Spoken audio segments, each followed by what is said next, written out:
భక్తులారా, భక్త బాంధవులారా, మనం ఇప్పటిదాకా మణిద్వీపంలోని రెండవ ప్రాకారమైన కాంస్య ప్రాకారంలో ఉన్న వృక్షాలు, నానా వృక్ష మహోద్యానం అన్నాం కదండి. అప్పటిదాకా ఆ వృక్షాల పేర్లన్నీ ఏమేమి వృక్షాలు ఉన్నాయో తెలుసుకున్నాం. ఇక మీదట ఇంకా ఏమేమి ఉన్నాయో ఈ వీడియోలో తెలుసుకుందాం. ఓకేనండి. ఇత్యాది తరుజాతీనాం వనాన్యుపవనాని చ నానావాపి సతైర్యుక్తాన్యేవం సంతి ధరాధిపాం. ఇత్యాది తరుజాతీనాం అంటే ఇలాంటి లెక్కలేనన్ని వృక్షజాతులు, వనాలు, ఉపవనాలు ఇవన్నీ ఉన్నాయిటండి ఈ కాంస్య ప్రాకారంలో.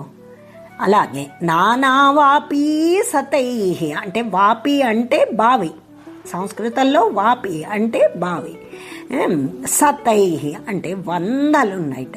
అంటే ఈ ప్రాంతంలో ఉన్న చెట్లకి మరి నీళ్లు, పోషణ కావాలి కదండి. అందుకోసంట వందల కొద్ది బావులు ఈ ప్రాకారంలో ఉన్నాయి. ఈ విధంగా ఈ ప్రాంతం చాలా అందంగా ఉంటుంది. ఇంకా ఈ నానా వృక్ష మహోద్యానంలో ఉన్న అందాలని ఎలా వర్ణించారో చూద్దామా? తర్వాత శ్లోకమైన 29వ శ్లోకాన్ని చదువుతాను, వినండి. కోకిలారావ సంయుక్త గుంజద్భ్రమరభూషితా నిర్యాసస్రావిణ సర్వే స్నిగ్ధఛాయాస్తరుత్తమా. అంటే అక్కడున్న చెట్లపైటండి కోకిళ్ళుట కుహు కుహు అని నాదం చేస్తున్నాయిట. ఇంకా భ్రమరాలేమన్నాయిట అంటే తుమ్మెదలు ప్రతి ఒక్క పుష్పం పైన వాడి మధురం తేనెను తాగడం కోసం జంకారం చేస్తూ తిరగడం వల్ల ఆ ప్రదేశమంతా కూడా అటు కోయిల కుహకుహలు, ఇటు భ్రమరాల యొక్క జంకారంతో వీణల విందైన శబ్దాలతో ఉంటుంటండి ఆ ప్రదేశం. అంటే నిర్యాసస్రావిణ సర్వే అంటే అక్కడ ఉన్న పూల, పండ్లు, చెట్ల నుండి వచ్చి రసాలు స్రవిస్తూ ఉంటాయిటండి. తర్వాత ఏమన్నారు?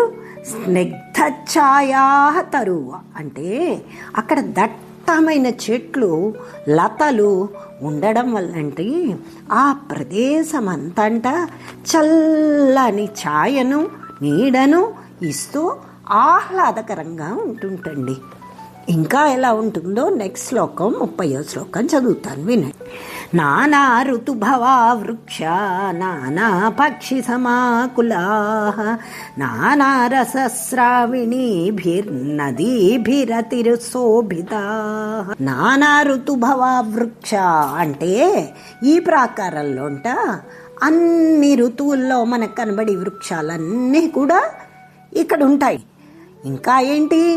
నానా పక్షి సమాకులా అంటే అక్కడున్న చెట్ల మీటండి రకరకాల వెరైటీస్ ఆఫ్ పక్షులు నివాసం ఉంటాయి. ఇంకా ఏంటి?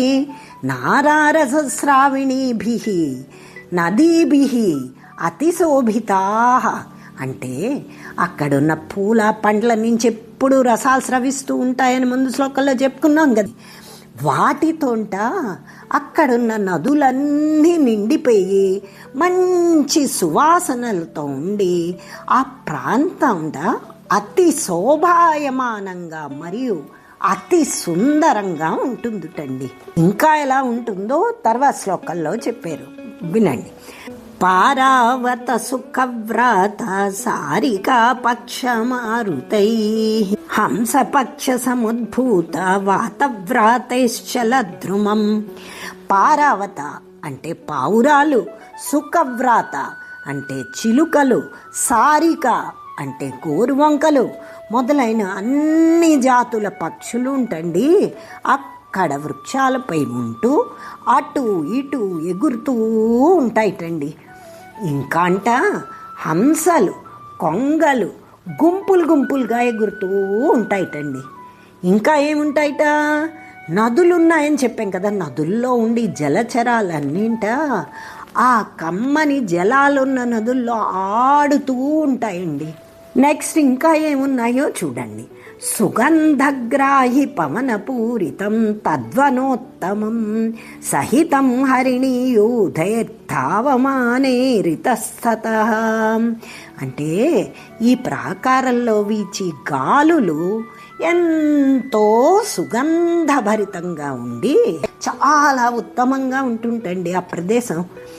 అంతేకాట ఆ వనాలలో ఈ సుగంధాలకు హరిణి అంటే జింకలు ఆనందంతో గుంపులు గుంపులుగా గెంతులేస్తూ ఉంటాయిట. ఇంకా ఏముంటాయో చూడండి. నృత్యర్బర్హి కదంబస్య కేకారావై సుఖప్రదై నాదితం తద్వనం దివ్యం మధుస్రావి సమంతతః. అంటే నృత్యర్బర్హి కదంబస్య అంటే ఈ వనాలలో నెమళ్ళు నృత్యాలు చేస్తూ పురివిప్పి నాట్యం చేస్తూ ఉంటాయిటండి. ఈ నెమళ్ళ యొక్క తీయని కేకారావైహి అంటే అరుపులు ఉన్నాయి కదా, నెమలి యొక్క అరుపుని కేక అంటారండి.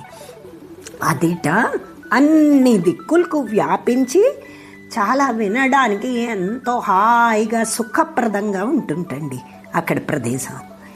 ఈ విధంగా నానావిధ మహోద్యానంలో మధురమైన నాదాలతో అంటే మంచి మంచి సౌండ్స్తో మరియు మధు అంటే తేనెలు స్రవించి చెట్లతో అక్కడ వనాలన్నీ చాలా అందంగా ఉంటాయిటండి. ఇదండి కాంస్య ప్రాకార వర్ణన.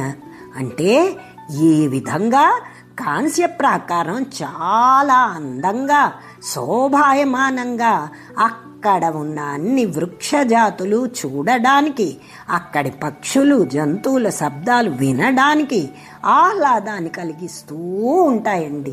ఇక్కడతో కాంస్య ప్రాకార వర్ణన అయిపోయిందండి. నెక్స్ట్ ప్రాకారాన్ని నెక్స్ట్ శ్లోకం నుంచి చెప్పుకుందాం.